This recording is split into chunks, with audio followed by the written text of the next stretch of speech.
Guys, hear me out because this is very important. If you're applying for a general virtual assistant position, you're offering administrative work, you don't need a portfolio. Hi, Mary here. Everyday nagpo-post ako ng bagong video sa pwede nyo sundan na some sort of roadmap kung gusto nyo na maging freelance or virtual assistant or gusto nyo na mag-work from home gamit ng computer at internet. And ulitin ko, if you're applying for a general virtual assistant position, hindi nyo kailangan ng portfolio. Let's go back to ano nga ba yung mga kailangan mo para mag-apply. Number 1, you would need a resume, updated resume. Number 2, you need a cover letter. And pagka meron ka na ng resume at cover letter, pwede ka na mag-start na mag-apply. Ang kasunod mo na step nun is manggawa ng account sa mga freelancing platforms such as Upwork. At pagkatapos, mag-apply ka na doon. Pumapasok lang guys ang portfolio is if kayo ay sa creative side papasok. When I say creative, ito yung mag-create ng graphics design, video editing, web design. Ito yung mga positions or services na kailangan magpakita ng output. Merong 5 services na pwedeng i-offer as a freelancer. Administrative, creative, tech, support, and sales. Again, for creative, saka lang papasok yung portfolio. Kasi yung resume will answer the question, sino ka, what have you accomplished so far, ano yung mga previous work experience mo.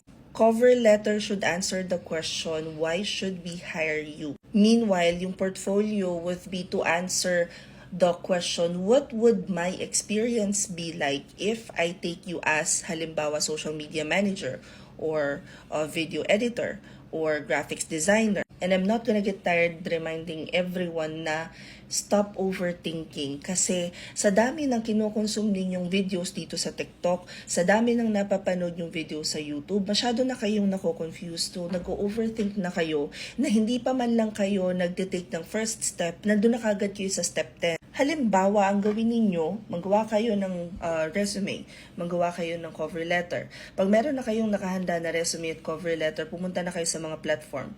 Upwork, online jobs, Epic Career, LinkedIn. Mag-start na kayo mag-research doon kung ano yung mga positions na available for general virtual assistants. Pagkatapos you decide ano bang services ang i-offer ko, administrative, creative, tech, support, or sales. Kasi pag nasagot mo pa lang yung ano yung service na i-offer mo, malalaman mo na din kung anong equipment yung kakailanganin mo. O ayun tayo sa equipment, kung ano yung meron kayo, doon kayo magsimula. Mag-upgrade na lang kayo kapag kayo ay may client na.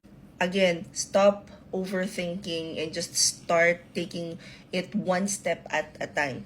Kapag meron na kayong resume at cover letter at this point, mag-create na kayo ng profile sa mga platforms, magsimula na kayo, kahit di pa nga kayo mag-apply, mag-research lang kayo, tingnan ninyo kung ano yung mga hiring doon. Also, ang daming nagpo-post ng hiring sa mga Facebook groups, dito sa TikTok, nakikita ninyo, mababasa nyo kung ano yung mga requirements nila, diba? So, bakit hindi nyo subukan muna mag-apply? Side kwento, I was applying for an operations management position and I know na for a fact na hindi ko itutuloy yung application na yun doon sa company na yun because I'm applying for operations management and then they asked me for a portfolio.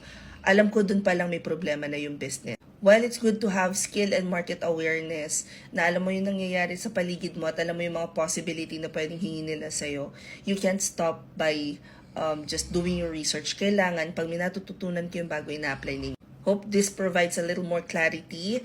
Comment any questions you guys have about working from home. Follow for more work from home chismis. Bye!